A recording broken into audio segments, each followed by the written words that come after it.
Hello everyone, this is Digit D, and today I'm doing something special for you guys.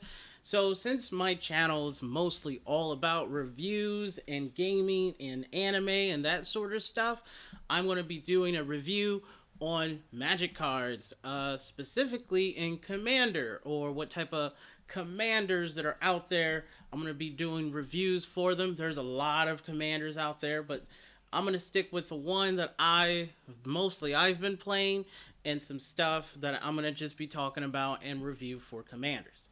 So the first commander that I'm going to review for you guys today is Osgir the Reconstructed. He is a very powerful Boros commander that is red and white, which is actually really cool. He is artifact synergy, all artifacts, which he's very synergistic with, which is really cool. But there is some things that makes this card. So let's read over what he does so you can actually see, because I do actually own a real one right here. So you can actually see for yourselves. Here is the real one. Is Osgir. So let's read it over. Osgir the Reconstructed. He costs a red and a white and two colorless. He's a legendary creature, giant artificer. He has vigilance and he's a 4/4. But let's talk about the abilities. His first ability is pay one. You can sacrifice an artifact. Target creature you control gets +2/+0 until end the turn, which is actually really cool. So he gives you a sack outlet. Then his second ability, which synergized with his outlet, is you pay X and you tap him, exile an artifact card from exile an artifact card with mana value X from your graveyard. You create two tokens that are copies of the exiled card. But then it also says activate only as a sorcery. That is that is the downside for this card, is you only can use his ability as a sorcery. But I want to talk about how strong this card is, and we're going to talk about how powerful it is and the negatives that can actually go on for this card. So, first things first, let's look at all the positives. You got vigilance. He can not tap when he attacks, which is really cool. He has a very instant speed ability where you can pay one, sack an artifact, and just buff them like crazy. So you can just buff, buff, buff, buff, buff, and that's any creature on the field, which is actually really cool that you can do with Osgir. But then those are his plus, and he is a 4/4 commander. That is can be seen as a negative unless you have other cards that can get him out super early, like if you have a Soul Ring in hand, or if you have any arcane signets or mana rocks that can help him get him out faster.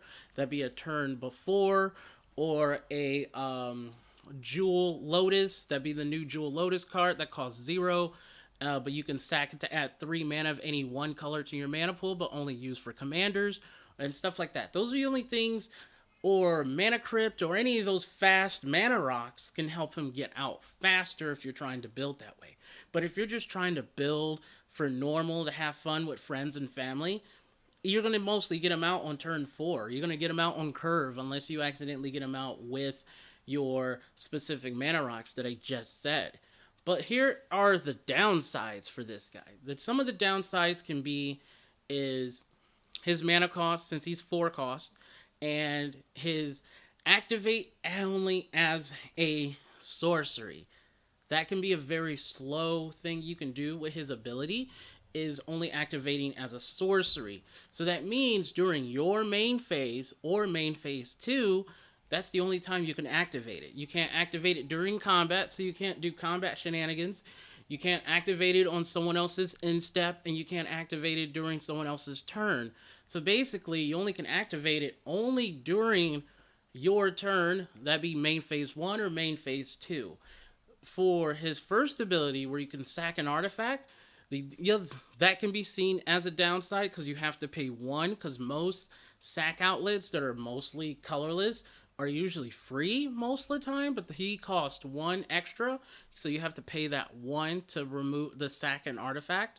But his ability is still, that ability is still really strong if you just want to build around that.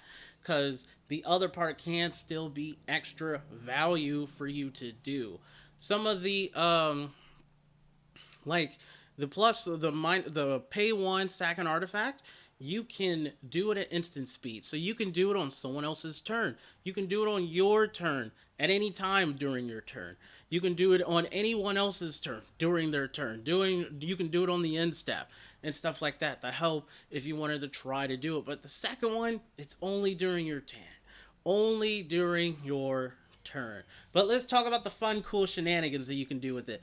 So, like, one of the cool shenanigans that I was able to do while I was playing Osgir, because I have tested this deck multiple times, played multiple times with other people that I play with in my play group, and it was super fun that I was able to get off.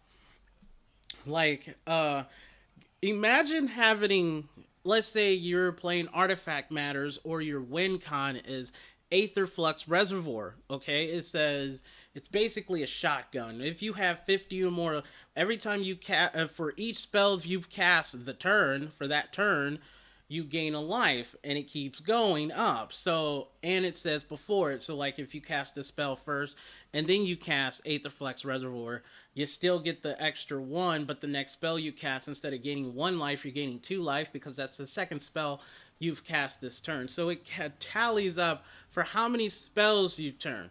Imagine having 3 of those Aetherflux Reservoirs out. That's, you're gaining 3 life per spell. You're gaining 3, and then it goes up to 6, and then it goes 3, 6, 9, 12. You see what I'm going with here? If you have him out and you use his second ability, you can get so many Aetherflux Reservoirs out. It's pretty cool. There's some other shenanigans you can do, is where, like, certain cards, I've seen other people talk about them, is Ecor Wellspring, or Ecor's Wellspring, or the other one that allows you to draw. You can literally get, you pay it, it comes in for 2, you draw a card. When he goes to the graveyard, you draw a card. Then you use Osgir's ability to exile that card, and you get 2 more, so you draw 2 more cards, and then you can still sack those 2 artifacts to Osgir's ability and draw 2 more cards. You just drawn 6 cards. There's other cards that allows you to draw 6 cards off of 2 mana, but it's totally 4 mana because you have to pay 2 to get it out, 2 to exile from the from your graveyard, but you're able to get a total of 6 cards off of that one stack. That's a lot of value for red and white, because most of the time red and white is all about attacking, attack, and beat that ass. Beat them up. Gotta beat that shit up. That's basically what that is.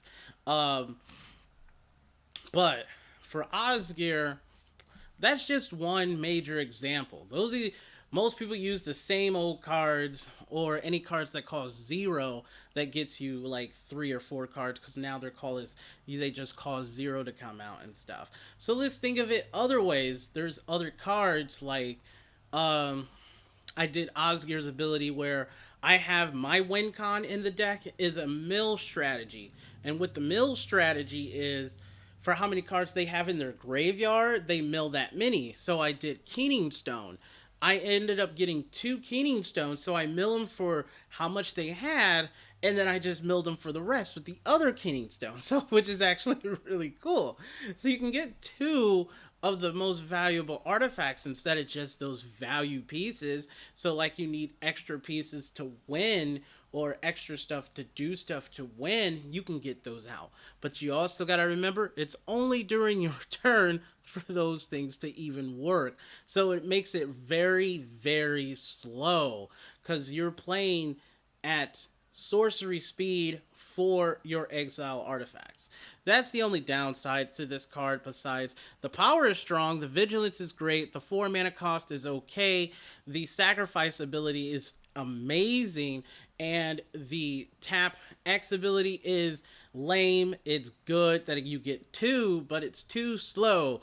because all the other commanders out there, a lot of commanders out there have instant speed or static abilities, and this doesn't just compete, it does compete, but if you're trying to do on a competitive level, it's very hard to compete unless you got something to get him out as soon as possible. And then you have to have something in your graveyard, like if you have anger, or anger gives out gives all your creatures haste as long as he is in the graveyard, and you got to have a mountain on the field for that ability to work. Then everything has haste, which is actually really cool. But you got to have them in your graveyard, or anything else that gives out haste, or stuff like that, like Swiftfoot Boots or Lightning Greaves. Those are two equipments. You can use Oscar's ability to sack the artifacts and then bring them back, and then you have two Lightning Greaves and two Swiftfoot Boots.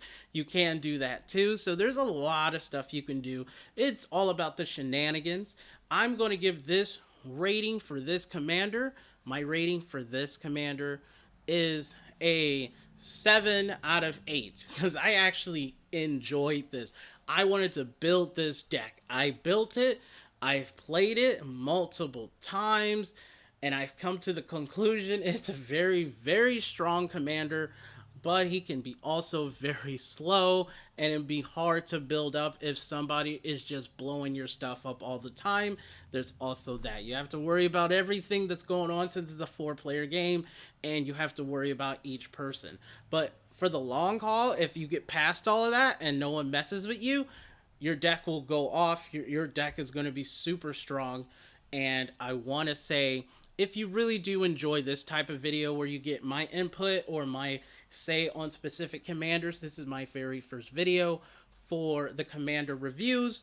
So, and I would like to welcome you to the commander reviews from Digit D. That's what's up. I like that chat. I like it. I'm going to go with that for the openings from now on. Welcome to Digit D. Welcome to the commander reviews with Digit D. Yeah. So, if you like this video and you want to see more, check them out. And thank you guys for watching. See you guys later.